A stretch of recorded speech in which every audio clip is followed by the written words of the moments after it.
we're looking at another wonderful historian and traveller, James Waterson. James Waterson is going to be in two panels. One is China Writing in Red Ink, and he's going to be sitting on the same panel as An Chi Min and John Mann. And James is the author of Defending Heaven, China's Mongol Wars, about the long and bloody struggle that shaped Chinese history. And he also, in his book Sacred Swords, he's on another panel, Salahuddin and Tamerlane, the men behind the myths. So we've got John Mann, Justin Morozzi, the author of Tamerlane, Sword of Islam, Conqueror of the World, and James Waterson has also written Sacred Swords, and he examines the wider context of the Muslim world of 1097 to 1291, in which Salahuddin and his contemporaries lived, a view of history unfamiliar to many in the West. So a fascinating writer and historian, James Waterson. Indeed, you would say his latest one, Dracula, seems a bit of a Yes, departure Dracula's from the Genghis Khan type steps, his earlier works.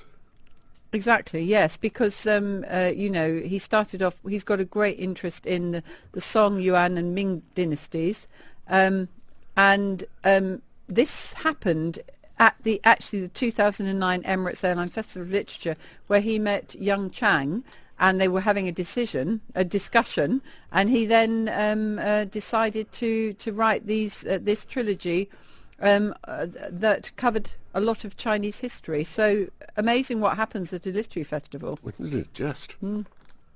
But he's talking about Dracula's wars because he's talking about Count Vlad's Dracula. Vlad the Impaler. Yes. That I think Bram Stoker had modelled his story. And if you remember you love coincidence, all these years ago when we had Jamrach's Menagerie. Yes. As a Booker finalist. Book. What a wonderful book. Wasn't it, Who wrote that? Oh. It was the most incredible book. And it was all about... I loved it a bit. It was still one of my all-time favourite Booker. Yes, finalists. And Jamrach, that we took... Well, had she invented Jamrach, just for the sake of this, remember the story begins with a young boy being there's a tiger escaped in London, and the tiger makes off with a little boy who becomes central to the story, Jamrach's Menagerie. And shortly, I was, for lack of anything better, I was stuck at sea, and I found an online Dracula, which I'd never read the entire book, and sure enough, there in Bram Stoker refers to Jamrach and these wolves that when Dracula and all the other horrors that he came up with that suspected that had this escaped from Jamrach's Menagerie as well. So Jamrach did exist, and he did have this motley collection of animals in London. Yes, they used to. They would sometimes feature at tea parties, wouldn't they, of the rich and famous, the Jamrach's Menagerie, apparently. Oh, before they had the chimps dressing up for the tea parties. Exactly. This was prior to that. It was a novelty of these strange and wonderful animals, and this vessel was sent to find something. A dragon, wasn't Komodo it? dragon, Komodo dragon. From Indonesia. Yes. No, it was the most wonderful book because you really did go on this vessel, this ship's journey with all of the characters. But no, so James Waterson is now turning his writerly and scholarly and research mind to Dracula and Dracula's wars, which were they mainly fought against Turkey? Well, that's in what we'd now call Romania. Yes, I think, or where Vlad was. Vlad was. Yes. So he would have been, I think, the Turks, and as we were saying earlier, that was everybody fighting everybody, whether it was the Scots and the English or the various constituent parts of we now call the UAE. And as so very, very clear in John Julius Norwich's Sicily book, Yes. of the constant Battles Sicily over being Sicily. the influences from Greek to Roman to Norman to Arab to Spanish to French, Italian, that Sicily was always at the heart of things, and the history of Sicily is actually the history of the world. It's exactly. an absolutely fascinating read. I've got a question for listeners to win 2 complimentary tickets to James Waterson's. He's going to be on the panel, China, Writing in Red Ink. You've just got to answer this simple question. Genghis Khan was originally from which country? Text in your answers to 4001. Please put your name, and the lucky winner will get 2 tickets to the panel on China. And the first question to get 2 tickets to David Neal's session: what year was the UAE founded? Send in your answers, but please make sure that you put your name and text them into 4001. Jamrat Menagerie, Carol Birch. Oh, that was it. And we interviewed her, because I remember when we interviewed her, how strange things stay in your mind. She lives in Brighton, and we could hear bird song in the background. Yes. It was the seagulls. It was the seagulls, or bird noise. I'm not saying song. She has written on, well, when the ship we're travelling on, hunting Yes. the dragon, was wrecked. One of the most harrowing accounts of maritime disaster I've ever come across. Yes. I've Oh, had it it was there with Conrad or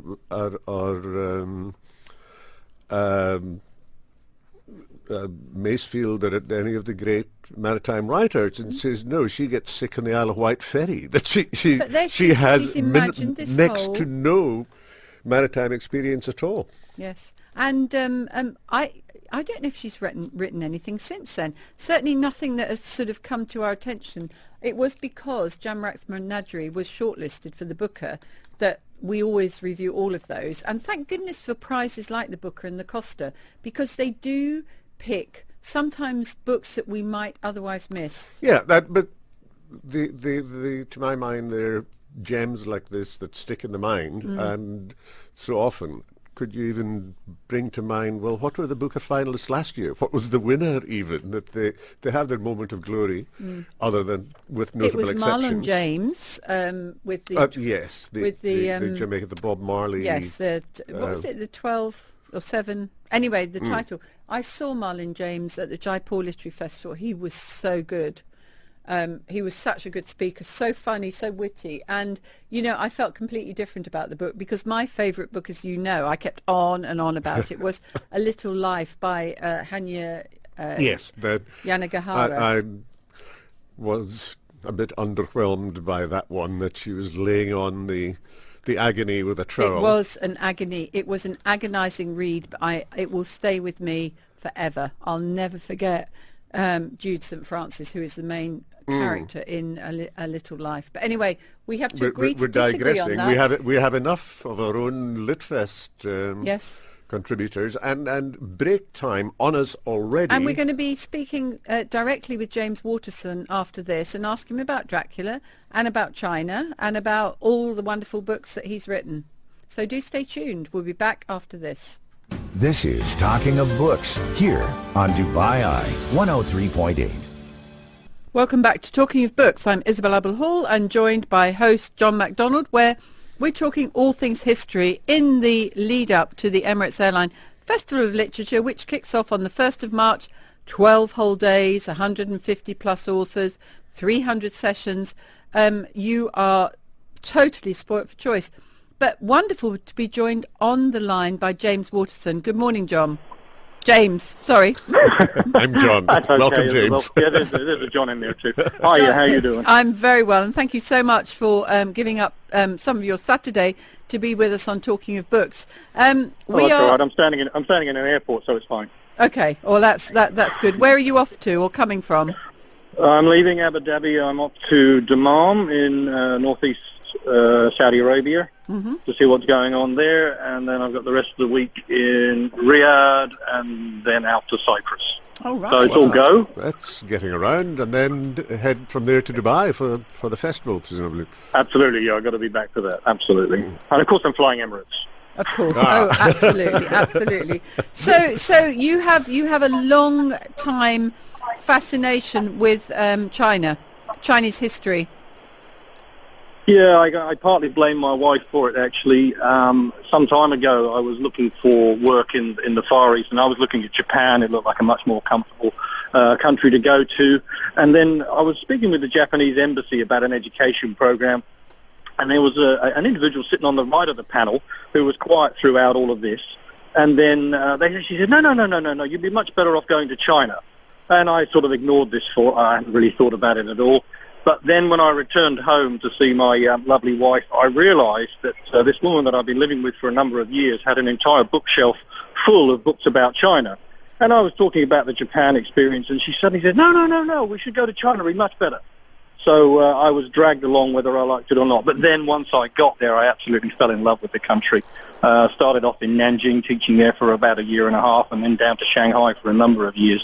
And then it just grew out. I mean, it was the same as coming to the Middle East, and you just become fascinated with the culture. You become fascinated with the area and with the history of the place. But so yeah, for me, China started very much there.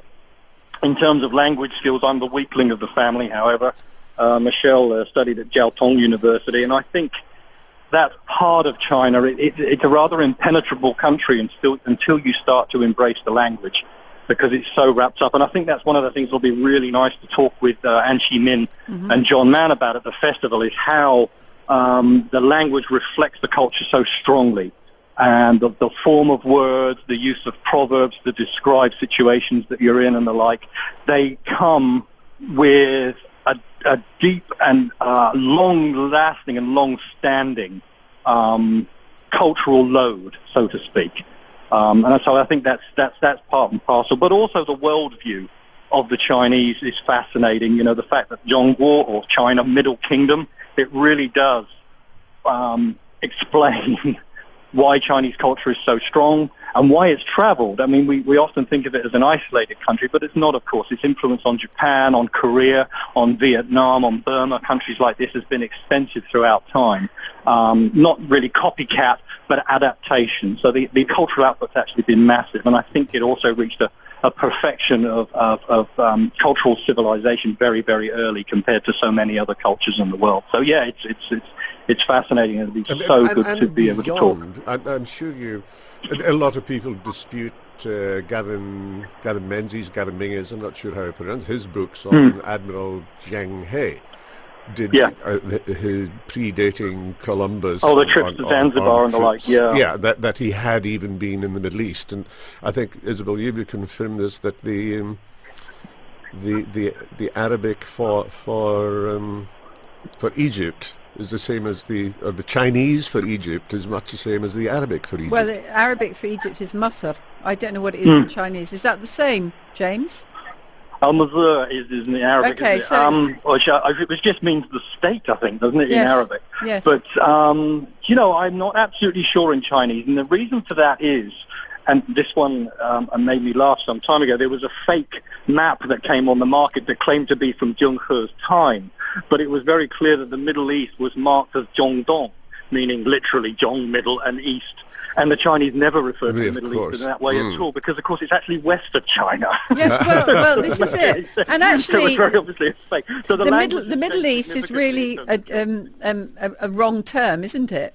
Because it's not the Middle East if you're in China or India again, or it just here. Shows the old influence of empire and colonialism. Yes. There was a fake map that came on the market, and that was immediately identifiable. It cannot possibly be of the time. But there's no doubt that Zheng He travelled to Zanzibar, and I'm sure that he linked into the Indian Ocean trade system of the Arabs and of the Middle East. There's no doubt about that whatsoever. Now, is this is folklore, or is it true? You were inspired to write Defending Heaven, your history of the Song, Yuan and Ming dynasties, following an after-dinner chat with Yong Chang at the 2009 Emirates Airline Festival of Literature. True? We were at Baba Shams, and we were being looked after very, very well. And typically of Yong Chang, she's a very direct person, and she just asked me, well, how many people did the Mongols kill? That was the question she directly asked me. And I said, well, I'm not terribly sure, but I'm willing to look into this fact. And when I started to look at it, and then I spoke to a publisher about it, they got terribly excited and said, well, we've never seen a history of the Mongol conquest from the Chinese point of view. And that question is central, because it's not really, I think, in many ways a question of how many did they kill, but it's the simple application of terror. And whilst I don't want to upset Justin Morozzi and John Mann by talking about the mass murders of Tamerlane and Genghis Khan, I think that it is actually an important question because it is so deeply ingrained in the culture of both China and also of Iran, the damage that was done by the Mongol conquest. The Abu Shama, one of the great Arabic writers, actually wrote that he could not bring himself to write about the terror of the Mongol conquest for 20 or 30 years after the event. It was that much of a massive shock to both of these cultures. Well, and it was slaughter on a scale that had, is unimaginable. Well, that comes very clear, as you say, Justin Morozzi's Baghdad book, where he talks of the towers of skulls. It's just mind-boggling in and I think their number. When we talked a little bit earlier there about empire. Two things happened in two cultures after these conquests. China, with the Ming dynasty, turned inward, and the Admiral Zheng He was basically brought back and banned from sailing anymore. And certainly the Middle East culture had an immense turning in on itself. It didn't look to fight in the Mediterranean and in the Red Sea against the Portuguese and the Europeans. And I've argued in Defending Heaven that actually that turning inward of China was actually responsible for the Portuguese and the English beginning the new world trade system with blue ocean policy. So I think in some ways what we see in the modern world now, with a Western hegemony, there is no doubt about that, and certainly in the 19th century with the British, is actually a creation of the Mongol empires and what the scars that were placed upon those two cultures, that they restricted and retracted them so far. These were such shocking events that it allowed the Europeans to get that little bit of leg up in terms of they were going through a period of expansion and confidence when those two cultures had been really quite damaged psychologically. I mean, that's but your latest book, which I'm not sure if it's going to be out in time for the festival, is Dracula's Wars. Yeah, it certainly won't be out in time. I'm just looking at proofs now, actually, and reviewing images. And that's a little bit unfortunate, but, you can never guarantee a timing, especially with small publishing houses like this one is going through. But it's quite nice because already there's been some TV interest in that, because I don't think anyone's looked at Vlad the Impaler as an historical personality rather than, of course, his the bête noire of the Nosferatu and the Dracula and all the rest of it that goes along with him. But I think the way I'd like to look at him with John Mann and Justin when we speak is this is a very, very, very unsuccessful tyrant. And with Tamerlane and with Genghis Khan, you've got two very, very successful tyrants. And I think that how do you get ahead in the world of tyrants? Maybe wouldn't be such a bad title. There was a good book brought out recently, actually, or a few years back, called How to Organize a Military Coup. And I think that this one goes along with that same sort of thing. So if you're a tin pot dictator somewhere and you need a few tips, this is the talk to come to on how to do it and how not to do it, because Vlad Dracula was spectacularly unsuccessful in doing what a monarch should do, and that's bringing people together, bridging factions, and making the state survive. Because in that day, if we think about Louis XIV, was it l'état est moi? The state is me. The state is the monarch, and if they fail in those functions of the monarch, it'll soon enough fall apart. And that's certainly what happened to poor James, time is on it. We have to take. Can you stay on the line? We'll need a couple of minutes for a commercial break, and we'll pick up from there. We'll be with you very, very quickly. No problem. Thanks a lot. From Shakespeare to Tolstoy, Stephen King to Danielle Steele, this is Talking of Books. In association with the Emirates Airline Festival of Literature. On Dubai Eye, 103.8. Now, back to the team. Welcome back to Talking of Books. I'm Isabel Abel-Hall with host John MacDonald, and we're joined on the line by James Waterson. But before we ask James another question, I've got two quiz questions. What year was the UAE founded? send in your answers to 4001 and please put your name. And the second question, which will win you 2 complimentary tickets to one of James Waterson's panel sessions at the festival. Genghis Khan was from which country? Just send in the country to 4001 and please put your name. So, James, we were talking a little bit just before we went for the break about Vlad the Impaler. And have you found it easy to find, archival material, historical facts and documents about him? Well, there's a lot of lies. There's certainly a lot of lies. Finding the truth is a bit more difficult. If you go back to Chinese culture, I think it was Deng Xiaoping that said you should seek truth from facts. So the facts as they're presented are a bit dodgy, to say the least. And the biggest problem of writing about anything in the Balkans, and Vlad Dracula, obviously a central character in Balkans history, is that you've got so many conflicting sources. You've got the Ottoman sources, which is really where I started to approach the subject from, because they're well documented. This was a highly organized empire with a great paper system, a bit like writing about China. But of course, on the other side, you've got an enormous amount of propaganda. And that seems to fluctuate depending on how Vlad Dracula's relationship with the Hungarian Empire was going. He's either black through and through, or he's the hero of the moment. And those change an awful lot. The other problem as well, of course, of Romanian society at that time, and right up to the 19th century pretty much, was really one of oral history. And a lot of the sources that you find written down about Vlad have been generated through that oral tradition, through poetry and through songs and through storytelling. They don't get written down until very late in the 19th century. The problem is you then had a nationalist movement seeking freedom from the Turks and also from the Russians on the other side. So, of course, they build him up into a folk hero. So you've got an awful lot of propaganda put in with those sources. What you can do is you can use the Venetian sources. They're very strong. And again, Venice, a trading society, very paper-rich society, a bit like the Ottoman society and the Chinese society as well. And you can get quite a lot of papal documents as well, because the papacy sponsored a number of crusades in the Balkans against the Ottomans, and Vlad Dracula and his father and the Order of the Dragon, this crusading movement that was built up in the Balkans from the Hungarian kings. You do find out quite a lot of information, but they're fragments, essentially. Filling in the blanks, of course, is always dangerous. And again, it would be nice to have that conversation with Anne Min as well, because obviously she's written historical fiction about China. I've been struggling to write an historical fiction novel for about the last 10 years, and I still haven't finished it. It's sitting on the PC somewhere. But sometimes historical fiction brings a bit of colour, and sometimes as an historian, or if you're writing pure history, so to speak, we have a lot of blanks.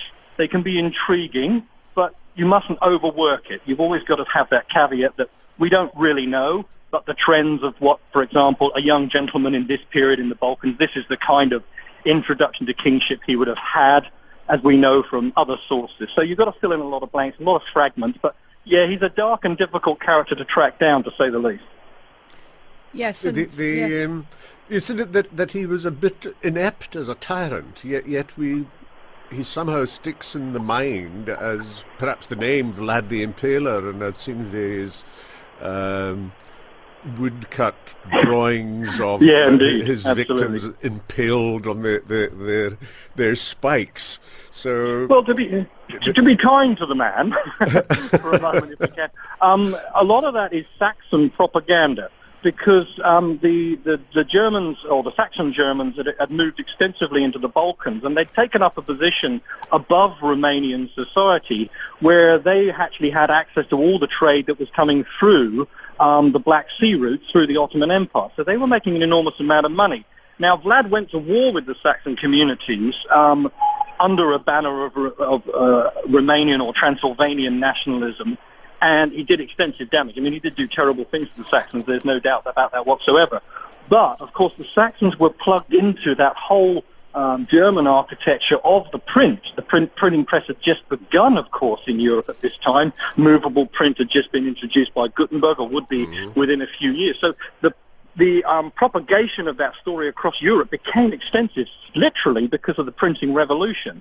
So he was a little bit unfortunate in that respect. But, of course, he is also a lovely, gory subject. And as they still say in newspapers these days, if it bleeds, it leads. You know, it's always on the front page and it's a lovely, gory story. That's always been the case. If it bleeds, it leads. Absolutely, absolutely. So it's, you know, it's a lovely, lurid tale that went right across Europe very quickly. But there was also an element of that, that he had done things to the Saxon communities. The Saxon communities were linked into the trade networks that went right across to Strasbourg, right across to France. So the stories got disseminated very quickly. And, of course, as I say, the printing press revolution really helped that roll across. Considering how Bram Stoker would have come across the story I think that Stoker knew the story of Polidori. Polidori had already written Vampire, which was actually, and I think also there was a vampire story from southern Italy, the vampires of Otranto.